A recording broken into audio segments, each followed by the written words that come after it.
living in British Columbia for about 10 years. And I took ecosystem management in college. Woke up to the climate change global agenda at that time.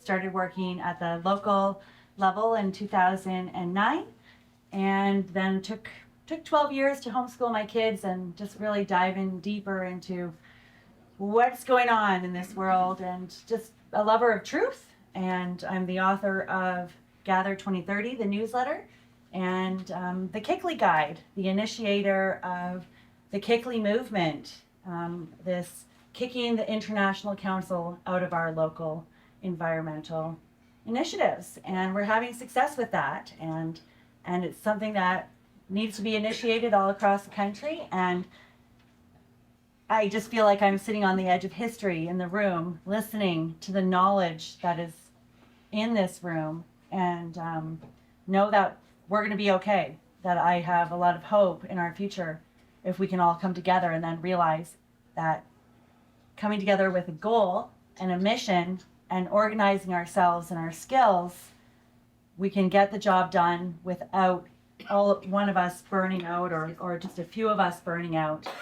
That what we're up against is being implemented in almost the exact same way all across the country. So that means that when we find something that works, or a public awareness campaign that works, or a strategy that works in one area, if we have a main base to share that, we can send it out all across the country, so we can share our skills and knowledge together and resources.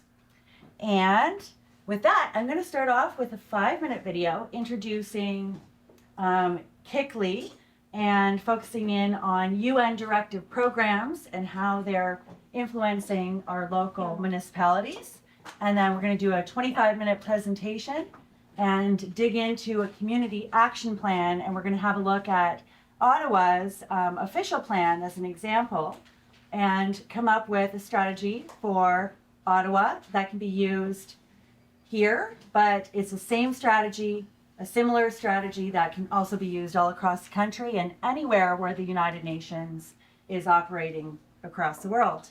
So with that, sit back and hopefully we can have good sound on this.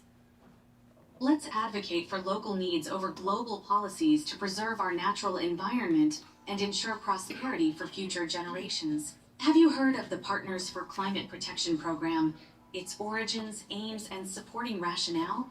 We hope that Canadian municipal and First Nations councils will consider our recommendations, and Canadians will spread this message far and wide. Canada, in line with the United Nations Conference on Environment and Development in Rio de Janeiro, has been governed by various organizations' directions, including KICLEI, the International Council on Local and Environmental Initiatives. This partnership, initiated by the Government of Canada, emphasizes the pivotal role of local strategic action in promoting sustainable development. Sustainable development refers to preserving natural resources for future generations and states that individuals cannot control the land. Furthermore, Canada endorsed the Paris Agreement, which is a commitment to limit the global temperature increase to below 2 degrees Celsius through net zero policies. This commitment is based on the theory that climate change is primarily man-made, and that extreme weather events are posing an increased threat to our natural environment, jobs, and economy, as per data from the Intergovernmental Panel on Climate Change.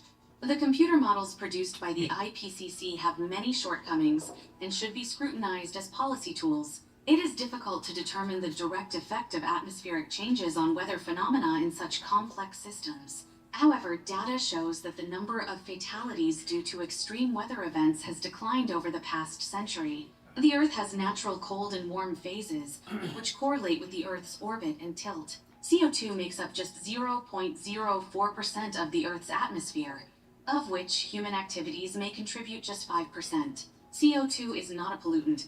In fact, it is an essential building block for all life on Earth. Additional CO2 in the atmosphere promotes growth in the global plant biomass and increases the yields of crops worldwide. Canada is a natural carbon sink, with 60% forests and only 0.5% of the world's population.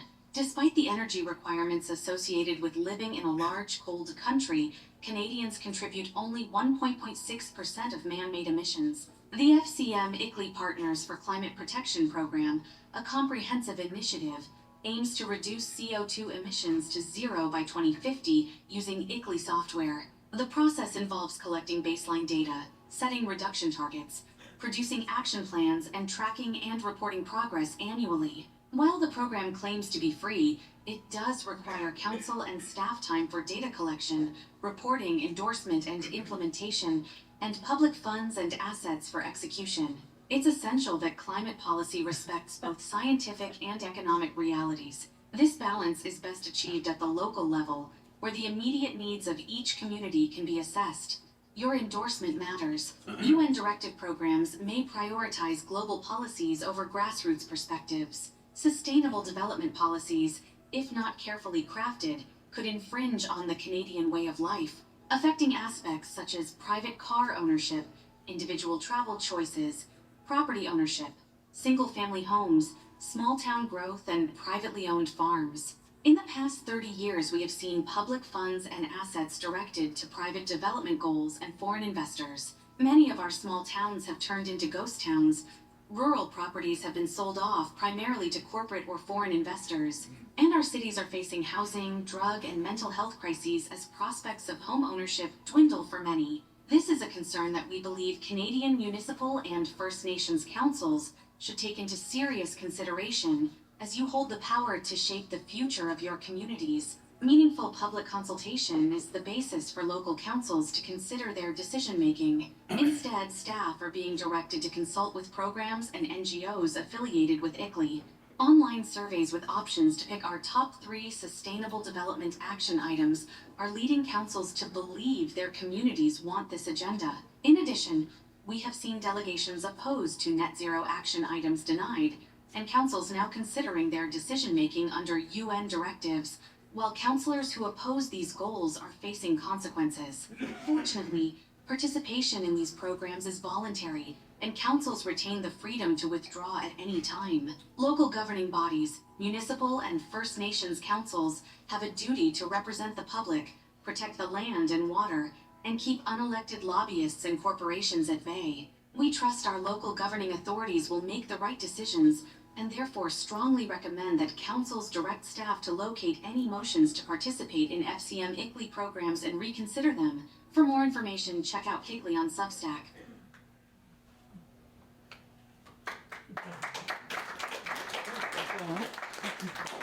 I wasn't sure what direction that was going.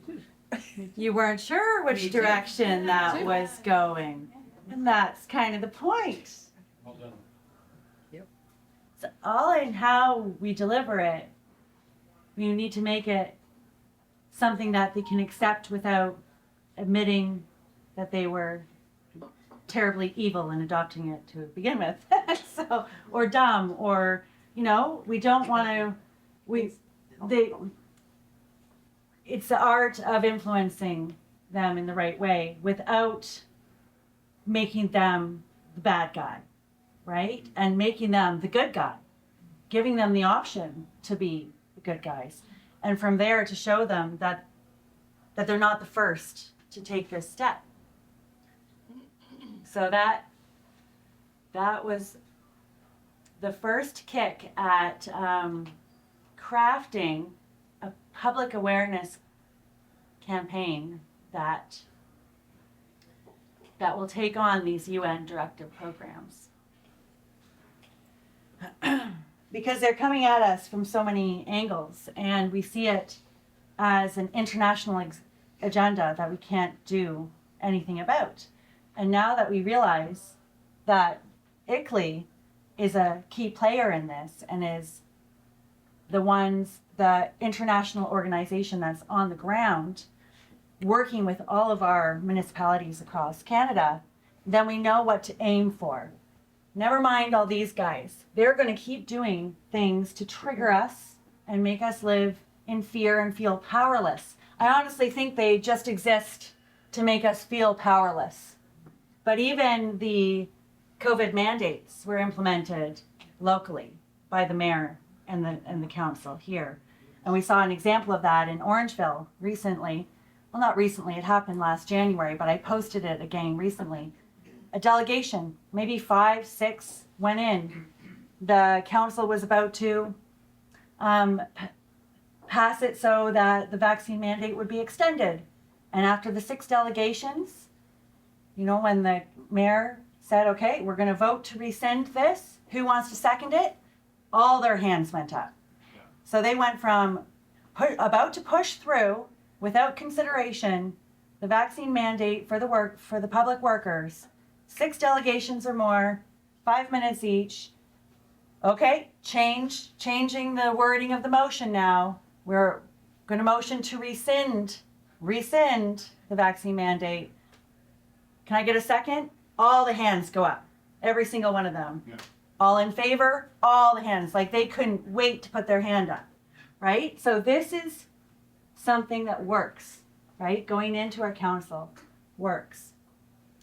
So when the WHO pandemic treaty is coming down the pipes and everyone's passing around their information about how to stop it,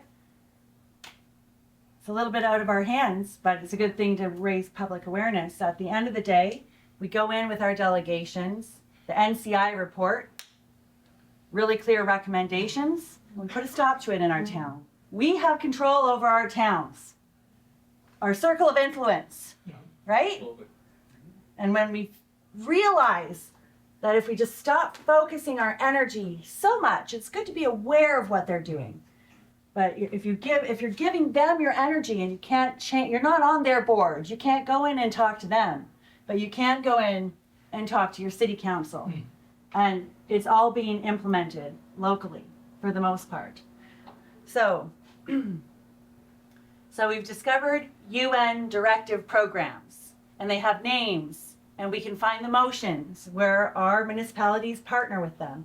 And when we go in and when we do our delegations, we can be really clear now with our councillors. We're not just here because we're concerned about it and we have a story to tell, but they want to know, what do you want us to do at the 5-minute mark? When by the time you've taken 5 minutes of their time, you might as well have not wasted their time by just putting your words out. You need to go in there with a clear recommendation. This is a fictional realm we're working with in a council. Robert's Rules of Order, words on paper that get passed into the archive, and they mean something. These pieces of paper with words on them, like the resolution to join with the Partners for Climate Protection Program, which is bringing in these sustainable development policies. And of course, this is a direct attack on our property rights, the sustainable development sustainable development policies. So there we go. And really, this is all about taking over our land here in Canada. Canada is a huge country, and it seems every day we're hearing stories about people losing their land or being forced to sell, unable to sever. We got Ontario landowners, people in the room tonight, and the stories, you guys, the hardships that people trying to keep their land and maintain their property rights here in Ontario and in Canada in general is overwhelming, I'm sure, for the Ontario Landowners Association and others. And I know we were looking to subdivide a piece of land, and we needed all these environmental studies before we could. It would have cost us like $100,000 before we could even get this land subdivided, and at that point, there's no point selling it. So they force us to sell the whole piece of property. So if you're a rural landowner or you've had land in your family for generations, what ends up happening at this point in time is you end up selling the entire piece of property, and it's most likely to a corporate or a foreign investor. So our land is being bought up.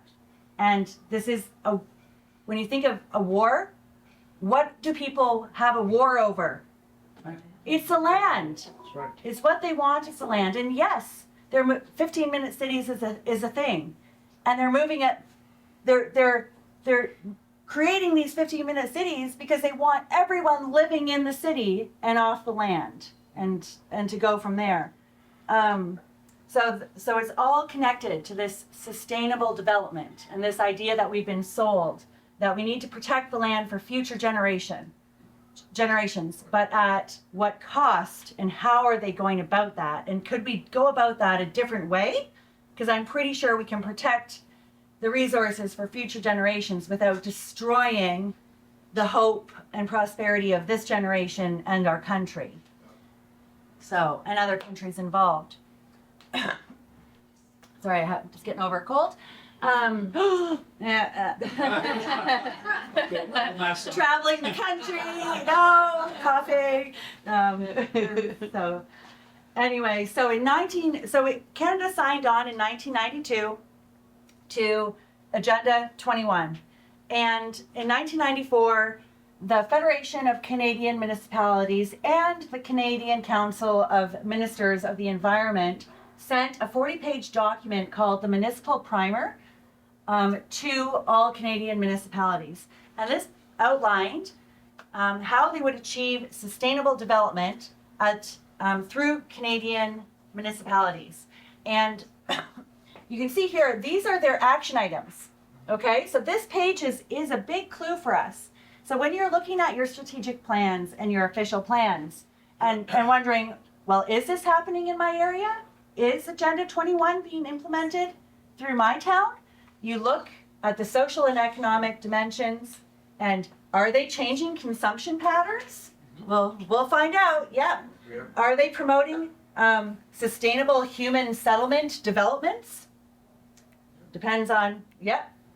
They're very focused on developments, and so on, and so on, and so on. Conservation and management of resources, and strengthening the role of major groups. So they're very focused on working with certain groups and bringing them in as stakeholders.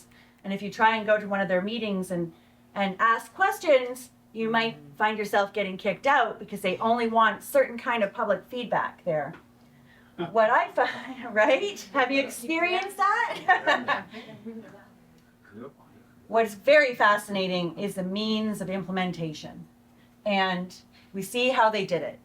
Promoting education, public awareness and training, information for decision making, and the transfer of environmentally sound technology. So forget about that third one for a second, but promoting education, public awareness and training, and information for decision making.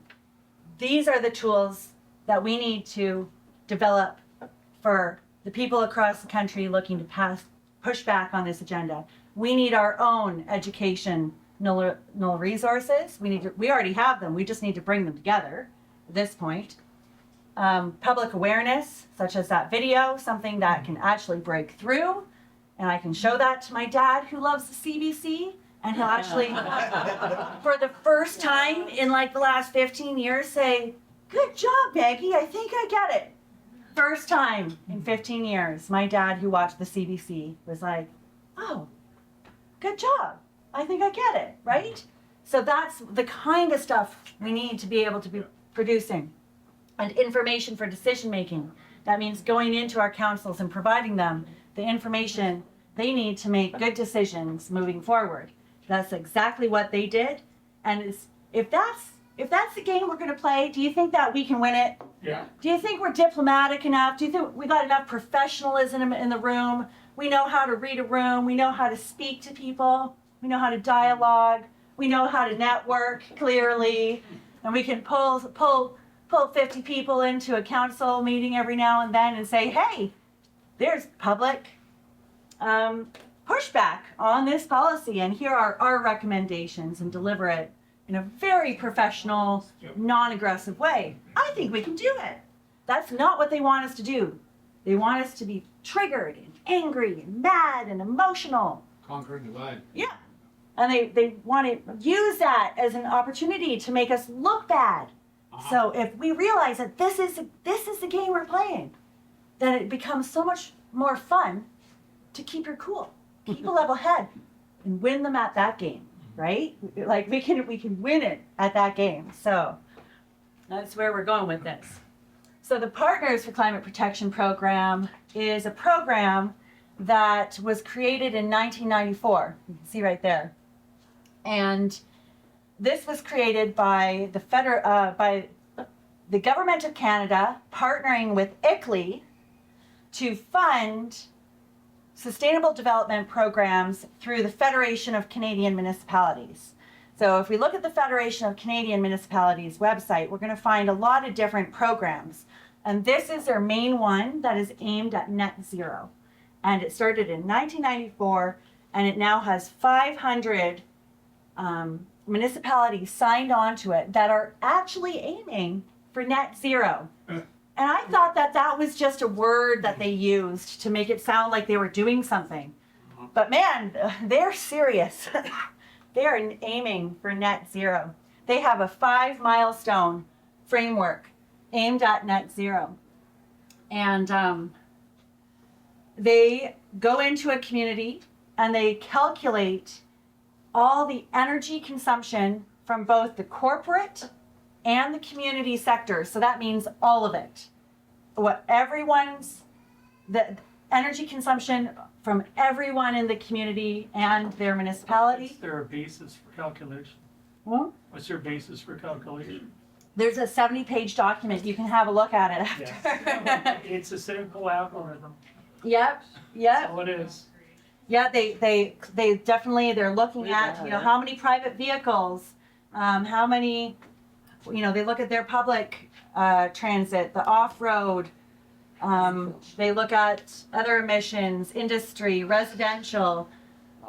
They also look at all the waste. They don't just look at the energy consumption, they look at all the waste. And this is where your farming comes in, because they want to know how much livestock is there. They consider it to be waste. They consider it to be producing, emissions, right? How many cow farts? That's literally, we hear about that, but they're actually counting it. Wastewater, biological treatment, solid waste, and of course our off-road vehicles, which is why in the rural areas, they're constantly trying to create all these bylaws around our ATVs and our snowmobiles and just make it so that it's harder and harder. There's something missing on that. They forgot to put CO2 emissions from humans breathing. Oh, I know. Real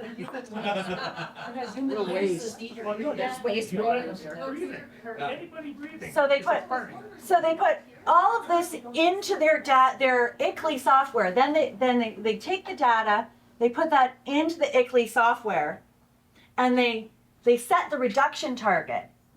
And they're actually setting the reduction target to, what does it say for Huntsville? It's a little bit different everywhere you go, but 50% by 2030. So they want half the amount of all of this by 2030 and net zero by 2050.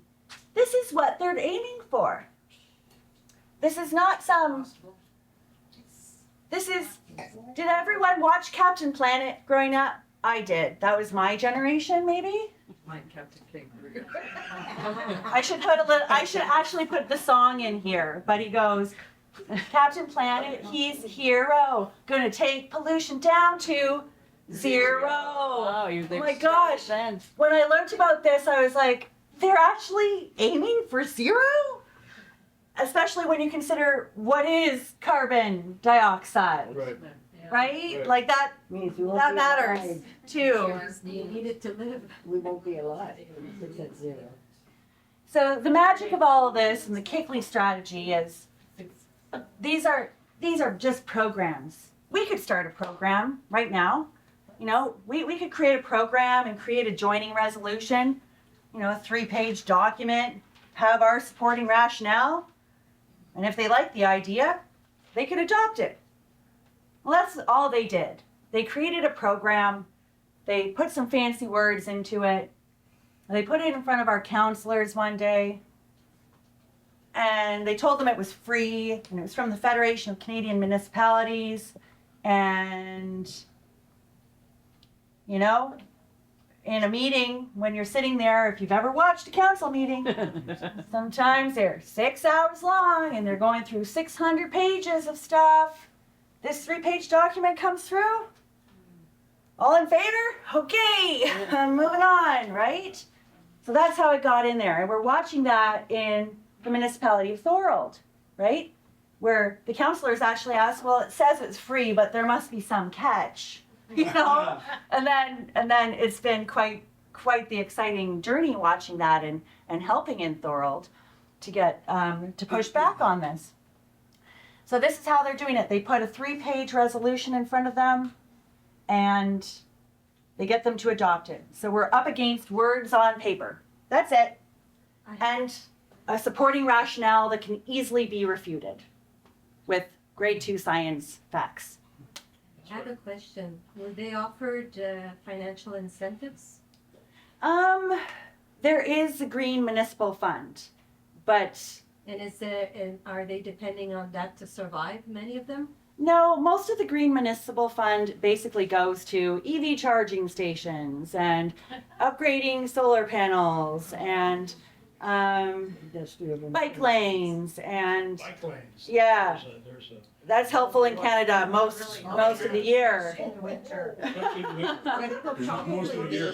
What I call the social There's some credit system for the municipality, where they will not get federal infrastructure money unless, because we're. Okay, I'm not going to take questions yet, guys.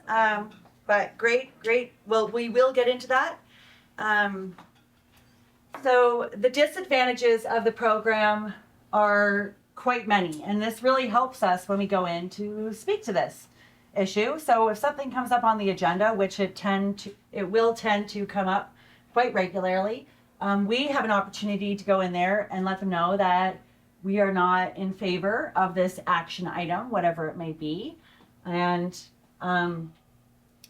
talk about the program and let them know that they're participating in the program, which most of them don't really realize that it's connected to.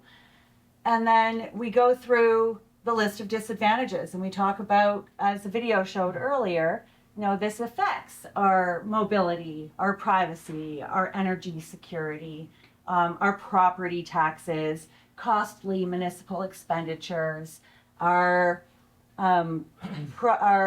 population growth in rural municipalities is quite affected because they're essentially in the official plans driving all future growth to the cities.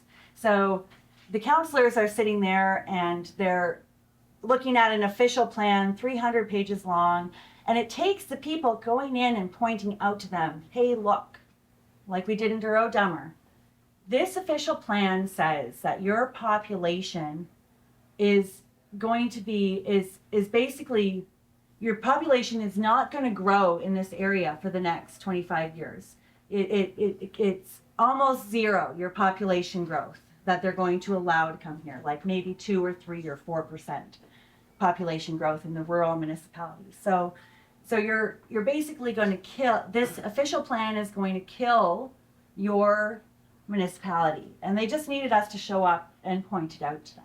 Right? And to point out the fact that the provincial mapping is painting the entire area as prime agricultural or some ecological designation, which then makes it so that nobody can subdivide their lots. And if something happens to a family, or they want to give a piece to their children or buy a piece of equipment or pay for their retirement or something, they can't just sell a piece of their property anymore. They're required, if they want to get any money out of their land, they need to sell the entire thing. And most councillors know that that's already a problem for the people in their area. That's a regular concern that they hear on a regular basis in a rural municipality, that what is with the severances? Why is it taking so long to get this done, right? So that's some of the things that we point out about the official plans, whether you're in the city or the rural municipalities. And that seems to work. That seems to be working, especially when we go in there with lots of people and we do it in a way that appeals to their common sense and conscience. Now, the other piece we look at is the public consultation, and this is really effective to point out too, because their public consultation sucks. Really. They're basically consulting with KICLEI or NGOs or groups affiliated with KICLEI, and they're posting links, like I showed in the video, to online surveys with options to pick our top 3 sustainable development action items, which makes it seem like the council that the community actually wants this. So the surveys are not done well, and not to mention they're posted online. There's no public engagement. It's just the people feel left out of the process, right? And they even are denying delegations opposed to the net zero policies, or at least they were. I don't know if they're going to keep doing that, because it's not going to go well for them when they start sending letters like this, which basically says that the deputation is denied because the city of Aurelia currently considers its decision making under the broad umbrella of United Nations directives. Why? Yeah. Why? We didn't elect them. Why? Because Justin Trudeau is aiming to achieve Agenda 2030. Now, this is pissing the provincial premiers off. This is way out of the federal jurisdiction. Did everyone see Danielle Smith Yes.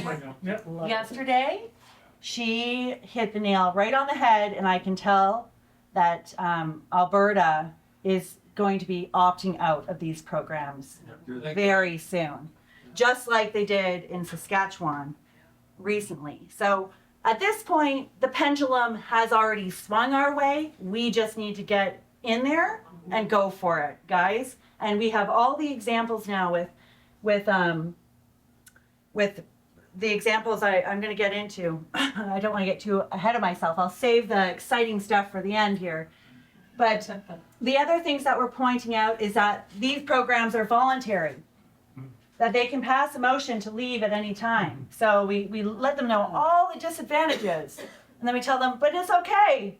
It's okay, guys. You can leave at any time, and we'll even provide you the words of the motion that you need to pass, right? We do the work for them, make it extra easy. We let them know there is a cost. It says it's free, but it does cost time, resources, fees, public funds, assets, and the Canadian way of life, right? And we bring in examples of people sharing how this is affecting the Canadian way of life.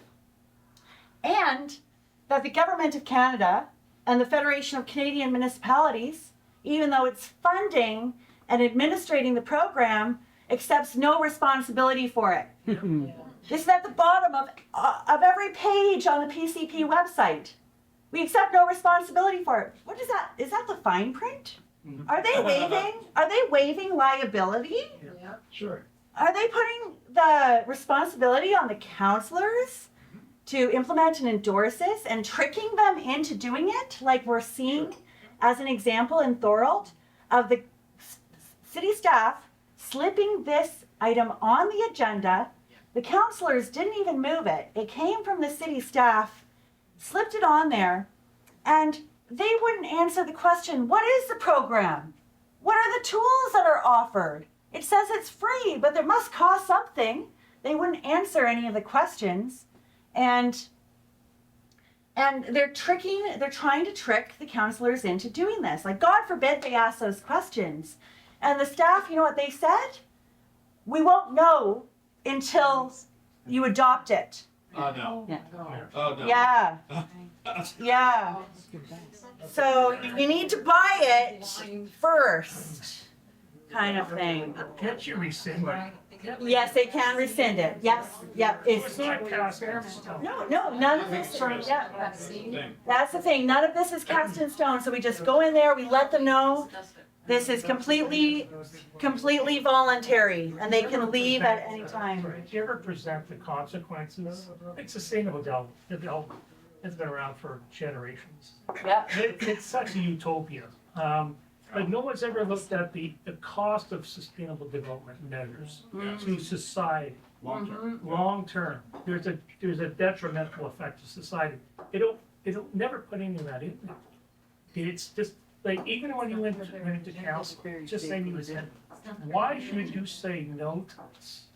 Right. You know, you can go in, you always have to be very positive. Everybody's concerned about the environment, that's fine. Yeah. And say, and we are too, okay? Yes. However, here are the consequences Yeah. of saying yes to this. Mm-hmm. Oh, never thought about that. And that last little blurb you just said, Yep. and in the end, the people promoting this are not even gonna be responsible for it, you are. You are. Oh, Yeah, well, That- screw you. yeah, I that's like a that, good wake you up know? call. Yeah. Because the voters are gonna decide on whether I'm gonna get back into office. Yeah. Not some guy in, you know, deciding that like the WHO or Yeah. WF, that they have no consequences to them. Yeah. Yeah, You're not elected, so they're not elected officials. perfect scenario. You know, talking to counselors about this who are on our side, they're like, Maggie, and to our group, you're on to something. The best thing we can do at this point, because you maybe only have 5 minutes, keep it short, Yep. be concise, Okay. and throw a fucking book at them. Yep. And we got it. Like we have all the disadvantages here. There's so many disadvantages to Right. sustainable development Mhm. policies. It takes away our public consultation. Mhm. It binds the council's integrity commissioner to these goals. Once they adopt it, well, this is what the plan was. You can't go against what was previously agreed.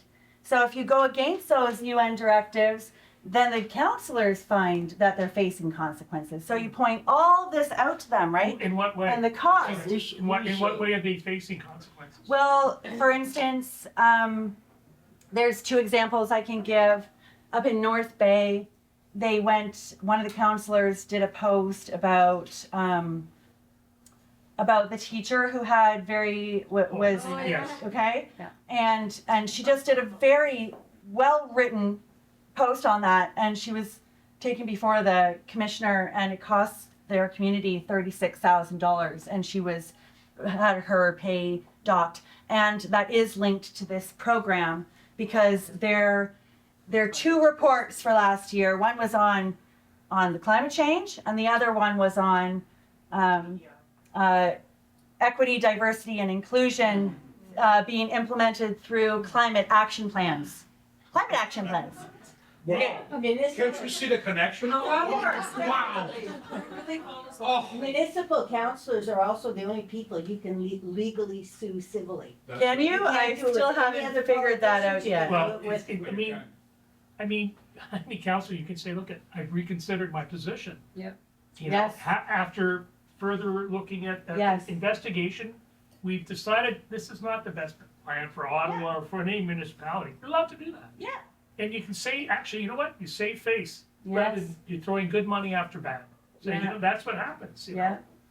Nothing wrong with that. So, it seems like our counselors need to be reminded. So I know I'm telling you a lot right now, No. but these are all the things that we've told our counselors, and it seems to be effective. Okay. Okay. And it seems like they do need to be reminded that they are the ones in charge, not the city staff. Okay? Yeah. The city staff might know all these rules and might do all your work for you, and you're really appreciative of the fact that they're your executive assistants basically, and you don't have to think that much about your schedule. And if you don't know the Robert's Rules of Order, you can just ask the clerk, and he's going to help you and figure out how to draft the motion. They might seem like they're very knowledgeable, but they're not the ones in charge. That the council that is elected, those that are elected, Yeah. are the government, and that the city staff is not the government. And The ethics commissioner though comes into play and will interfere in councillors that go against the grain. I have a Yes. friend that was the deputy mayor of South Stormont. And she went against the grain, and the ethics commissioner fined her punitively. Yeah. By withholding her salary. Yeah.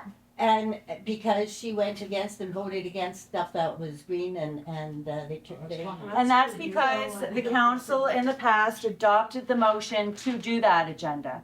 So they went into that kind of environment, right? Well, it was more a case of you can't go in, lay your vote, and then come out and talk to the media and say that you were still against it. You're supposed to go in, do your thing, and then if it's against what you want, you gotta come out and promote it. And if you don't, then yeah. you get reprimanded. Yeah, yes. Yeah, So, yeah, these ethics commissioners are a farce. yeah.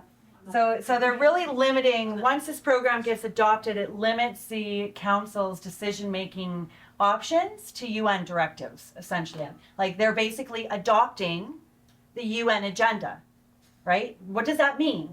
If we're at a meeting and we have an agenda, we don't go off the agenda. That's not allowed, right? That's disruptive. Doesn't help us accomplish the mission. They've decided on the mission. They've decided to adopt the UN agenda as their mission. And a lot of the times they don't really even realize that this is happening, like in Duro Dummer. They, outside of Peterborough they're like, we're not really tied into that. And then we just have to show them, well, in 2012, you guys adopted this program. You partnered with Sustainable Peterborough. Sustainable Peterborough, here is their strategic plan for the year. It is nothing but promoting United Nations, and it says right at the top, we are monitoring and implementing the United Nations Sustainable Development Goals in this community. That's their job. That's what they're doing. And so we need to show them sometimes, you know? Yeah, we're talking about our sovereignty here. Yeah. That's the bottom line. We're talking about our sovereignty and people Yeah. have to be engaged in order for democracy to work. Yes. And of course, their supporting rationale has to do with climate change. So we need to all educate ourselves. Which is our hopes. So No, clearly, climate we're change is talking a mostly about systemic Ottawa thing. here, but based on what you're It's saying, just not a climate crisis. this is obviously a plan from above, from Yes. from the United Nations, which I call the Comintern. Yes. Could you tell me what other cities or municipalities, say in the Anglosphere, North America, are also operating, trying to implement this agenda? Yeah, so 178 nations signed on when Canada signed on. So it's up, there's more signed on now. Obviously all across Canada, all across the United States, and I will let you know that some of the, some places like Tennessee,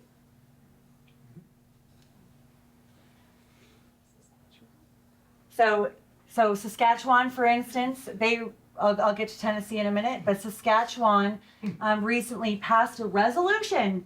They put words on paper, okay? That's the way to do We it. got our own words on paper now. And they said that CO2 is not a pollutant and they're no longer endorsing any net zero policies. They're done. Hallelujah. Rural Saskatchewan is done, okay? That was just a couple weeks ago. Had they adopted the? Oh, yeah. Okay, It's been so they going were there. able to rescind. Yep. Okay. Yep. It's been going on there for 30 years, and they said it was very harmful to their economies and their communities. Now, down in the States, they're ahead of us. They have great organizations like AmericanPolicy.org and is it Ron DeWeese or Don DeWeese? Tom, thank you. Tom DeWeese and Mary Baker wrote the book Citizen Ninja, which I recommend we all read. And they've been fighting hard at that local level for the last 10 years, maybe a bit more. Probably longer than More that. than that. I know Rosa Quarry, all of her work is fantastic, but the results of that effort we now see because they put forward a resolution in Tennessee and in other states and towns, and now recently in Tennessee, they passed it into law that no political subdivision in Tennessee, which means a local government entity, including but not limited to a municipality, metropolitan government, county, utility district, school district, yay, public building authority, and development district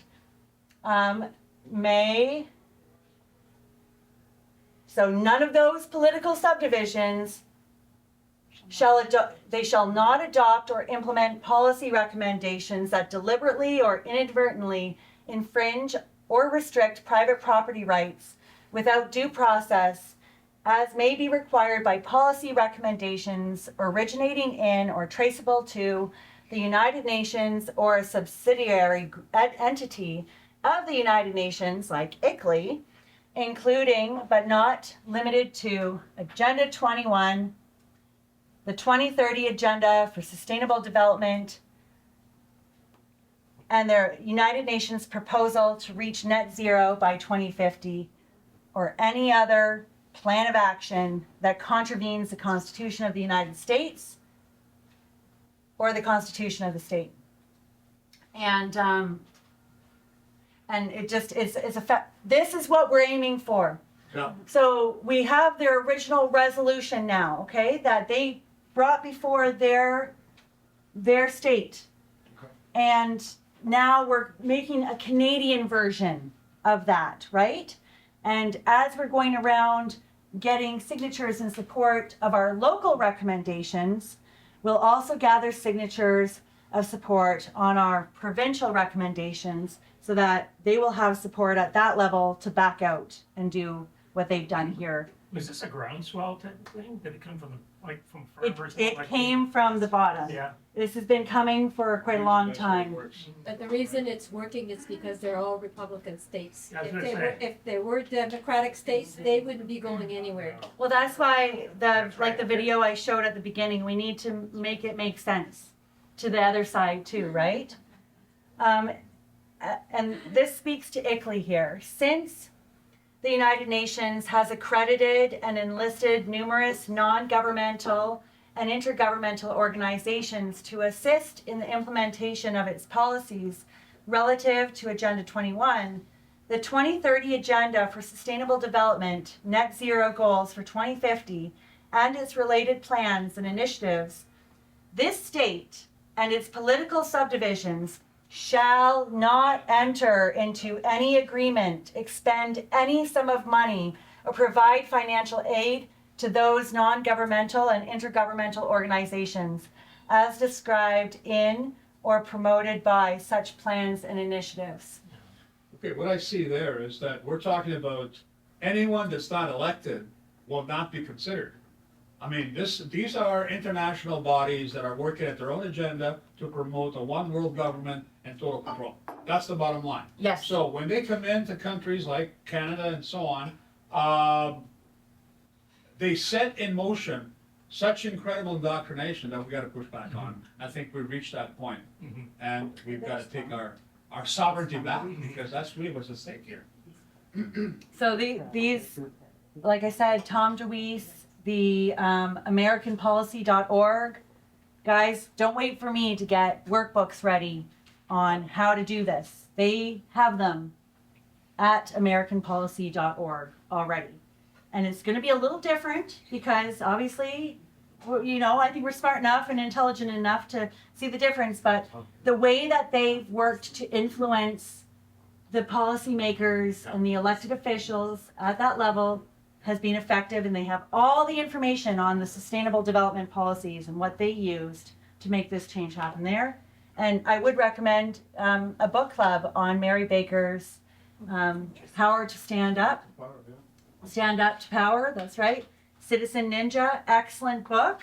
And look them up on YouTube and everything, and just listen to that when you get a chance. You're going to get some great ideas, and really it'll click on, okay, when I'm going in to do a delegation, sometimes it's not about the big wins. It's about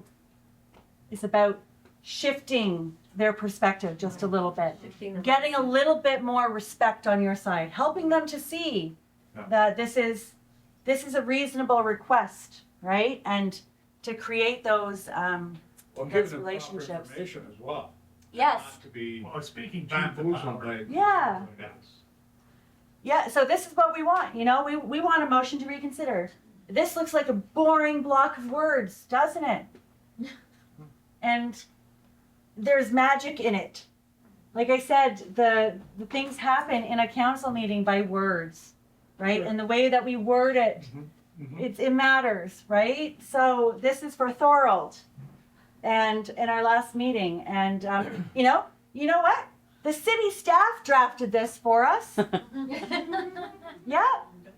Use your city staff. Form a relationship with them. Let them know what you want to do, and they have to help you. It's part of their job. We pay taxes for them to have a job. It's like, hey, we're going in and we'd like them to reconsider this motion. What does that look like on paper? Do you think I knew about section 11.1? That's a good number though, isn't it? So there it is right there. And that the council's resolution passed on such and such date to approve the City of Thorold's participation in the Partners for Climate Protection Program be reconsidered. If they're reconsidering it, that means they're looking at rescinding it.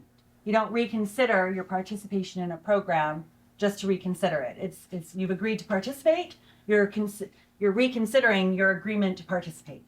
So that's why we use such polite language as be reconsidered, right? After all our hard-hitting facts, we ask them to reconsider a simple, and then they know exactly what we're asking. We're not just going in there and saying CO2 is not a pollutant, you So know? what does the protocol look like once they put a motion saying that it's gonna be considered? Are the councilors actually studying a little more in depth of what they're voting on, or how does that work? So what would happen, like what happened in Thorold, and this is what the first one looked like here in Peterborough, okay? It's like 30 seconds long. Once the councillor knew that he wanted this brought up, he had to go the meeting before and put a notice of motion that he was going to put this on for discussion. Okay. Hopefully that works. Also, I to notice the motion on the floor, Mr. Mayor, in regards to the corporation, the city of Thorold, and their membership or affiliation with PCP, ICLE, and any group organization in regards to business ties. And what I'd like to do is I want to put a notice of motion forward in regards to the corporated city of Thorold to absolve or dissolve or rescind any association, affiliation, or membership with PCP, Partners for Climate Protection. We brought forward last year on January the 17th.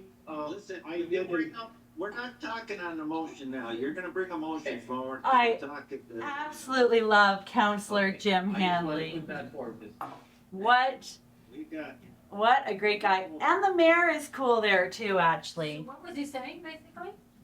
He was it was the end of the meeting and they had to let them know if they wanted anything on the agenda for the future meeting. Right. And he said, I would like to put forward a notice of motion, which is like, this is the motion that I want on the next agenda, that in regards to the Council of the Corporation of the City of Thorold, which is the proper way to word that, in regards to their dealings with the Partners for Climate Protection Program to dissolve, rescind, whatever, he listed them all, right? Because he wasn't sure of the wording exactly yet either, but then, yeah, between Councillor Handley and myself and the clerk, we knew the wording that needed to be on the agenda, right? And now we have a whole playlist from Thorold. Go ahead. You start sort of with the be reconsidered language and then you slowly move into the rescinding, because if you don't, you have to at some point rescind it. Yes, yeah, you start there, right? And let them discuss it. You're like opening the crack of the door for them to It's put like their you've got foot to in. walk through all these little. It's like, So, can we have a conversation about this? okay, Right? so that conversation eventually takes place Yes. amongst the councilors. Yes, Hallelujah, how wonderful for the democratic process to actually Yes. work. yes. If it still exists. So what happened in Thorold? Did anyone get to see what happened in Thorold? No. Oh my goodness, okay. No one saw that. Cool. So there's a playlist there and you can watch it. But we went in, so this came in last year. I kind of told you, the clerk slipped it in. One counselor asked, okay, it's free, but what's the cost? The staff kind of stumbled over their words for about 8 minutes and gave us some interesting information that we can use against them, thankfully. And we have it all recorded, yay. Then Councillor Handley said, I'd like to table this motion because he knew right away that this needs to be addressed and he wants delegates to Yeah. be in there. Then it goes to their next meeting again last year around February.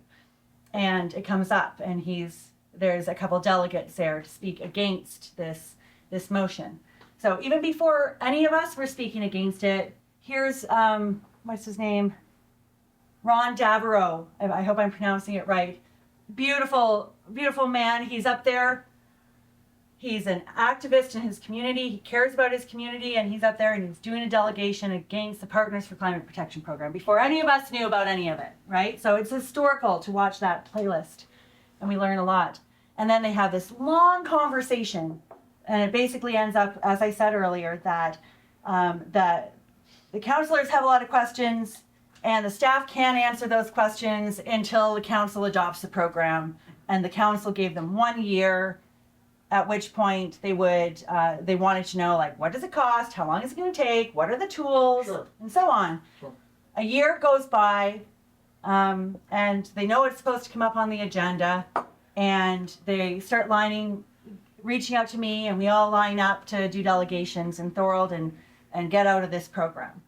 We go to get on the agenda, and Jim notifies the clerk that there will be this motion, at which point the clerk submits paperwork to join the program, making the date of joining February this year, because they didn't submit it right away. They waited until so they are playing so dirty on the other side with this, because their strategic plan was just about to start. So they knew that they only had a year with it, and they bumped up their application to that date right before the strategic plan so that they could get into it, right? But then we went in, and there was like this whole thing at the beginning of that meeting about whether it's a reconsideration or not, because they had a year, and they didn't like the way that the staff played that, and we won that little actually like 40-minute, debate over whether this was a reconsideration or not. And we ended up getting in, winning that aspect of it. And then another long debate after 2 delegations, and we packed their room. 100 people were there. I zoomed in for the delegation, and so did another gentleman from the area. And it ended up being a really good debate. We learned a lot. The clerks were very much exposed. The counselors who were pushing this were very much exposed. So I recommend watching the Thorold playlist, because we can learn a lot from that. And what I'm doing with that is, because the staff could not answer the questions. But the question that worries me is who are the staff working for them to be so devious? Are they getting kickbacks? Are they getting paid behind, or? Oh, well, Exactly. Those are the questions we should be asking. at the end of the day, All the money. Doesn't matter. Even, yeah, at the end of the day, yeah, there's people out there working for their little, in their groups, and whether they believe this or not, it doesn't really matter. Like, we just need to outnumber them, and because they're always going to be there. Like, these creepy groups are going to be there all until humanity, like, it's not going to go away, right? So because they didn't answer so many questions, and we got so much information, I went through the playlist. I wrote down all the questions that the counselors asked, and then I called my climate staff guy in Peterborough, and in a friendly way had a 2-hour conversation with him. And I got all the answers to their questions, right? And I was like, so how long does it take to do this every year? Oh, well, it's quite a lot. It's 300 hours, we calculate everything. I'm like, just right into it. And then I also went to the PCP website, and right there on their website, they have a book for each milestone, a little workbook. So my research at this point is to become an expert in this program so that I can answer the counselors' questions. And they're going to appreciate that, won't they? Especially when we Zoom Tom Harrison along with me, and he can answer the climate science. Really good to see you here, Tom. But yeah, we need, you know, we're gonna go in there. I'll deliver a full report on the program because they gave them 3 months. They're like, okay, you got 3 months with this, and then it's back on. So we'll do our full report, make it look like a city staff report. That's the other thing when we're corresponding with our councils. Make your work look professional so that it is received as a professional piece of work, right? And in a way, written in a manner that they're used to seeing, and yeah, and try and be just really reasonable in your requests. Also, So Duro Dummer, this council, we've stopped the official plan for Peterborough County just with one delegation to Duro Dummer. So Peterborough has 8 townships and 2 First Nations. And the city of Peterborough is in the middle of it. It's a separate municipality, but they're all partnered with Sustainable Peterborough. And when the official plan went forward there, we went in, we did one delegation, 65 people, and the councillors, one by one, agreed. This is a death sentence to our municipality. I can't in good faith support it. The mapping is wrong and it's affecting many people's ability to subdivide and do what they intended to do with their property when they purchased it. Mr. Nelson echoed that, and this lovely man here said what Maggie Braun said was factual. Wow. And I think we should consider her recommendations. And he also said, and I think it's time that we stand and be counted, right? And like that should just echo across the country to all our councillors, right? That they are in the position to fix and to change the future of this country. And now to see Saskatchewan, 95% of the rural farmers. CO2 is not a pollutant. We're not doing net zero anymore. Yep. Danielle Smith, just the other day, the federal government is bypassing the province and influencing the municipalities at cross purposes to what provinces deem is best, and overstepped their jurisdiction, which is exactly what these programs are doing. It is overstepping. The federal government is funding UN directed programs at the municipal level, quite blatantly. And this is not the federal jurisdiction. That's right. He has no business there at the Federation of Canadian Municipalities, jurisdictionally speaking. So they say local action, national results, and I believe them, okay? If we want to change the way this nation's going, if we want to piss him off, this is what we do. My first delegation to Peterborough, not long after, he flew into Peterborough. Of course. And he met with the mayor and the local mainstream media reporters, and they had a little powwow in the park. And like, okay, don't worry, guys, just one person. The video did kind of get a lot of views, but it's okay. And anyway, I won't even tell you all the stuff that's happened to me since then. Yeah.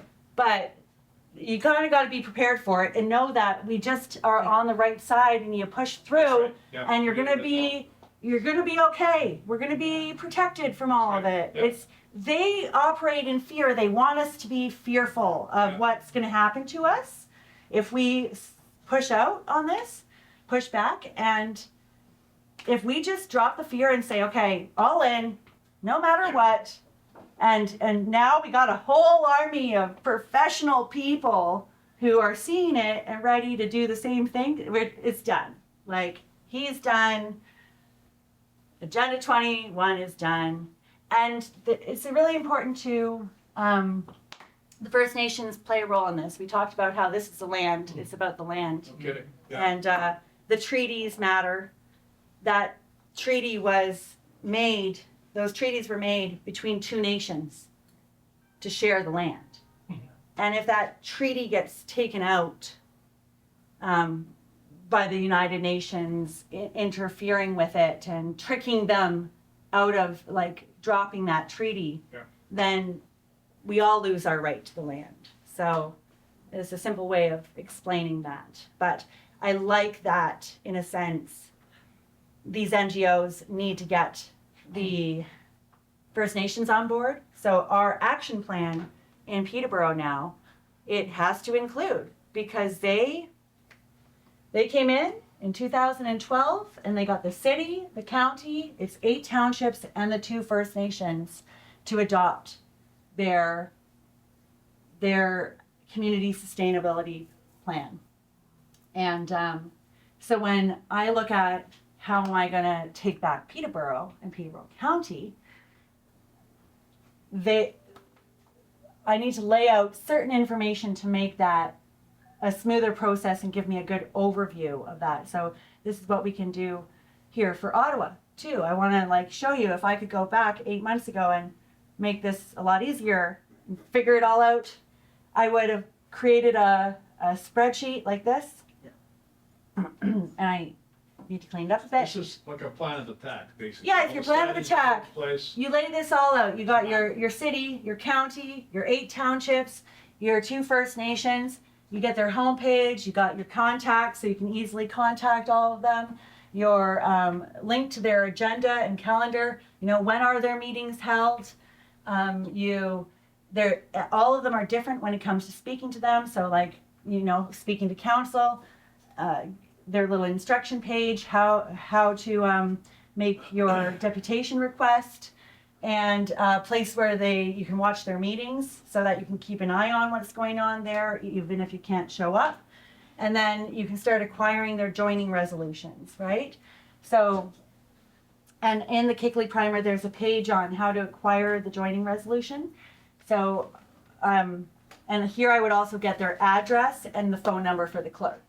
So that's like step 1. So here in Ottawa, you have 24 wards, right? So that's it's going to literally only take you 3 hours at most to write the list of the wards down, go to their pages, and get the basic contact information.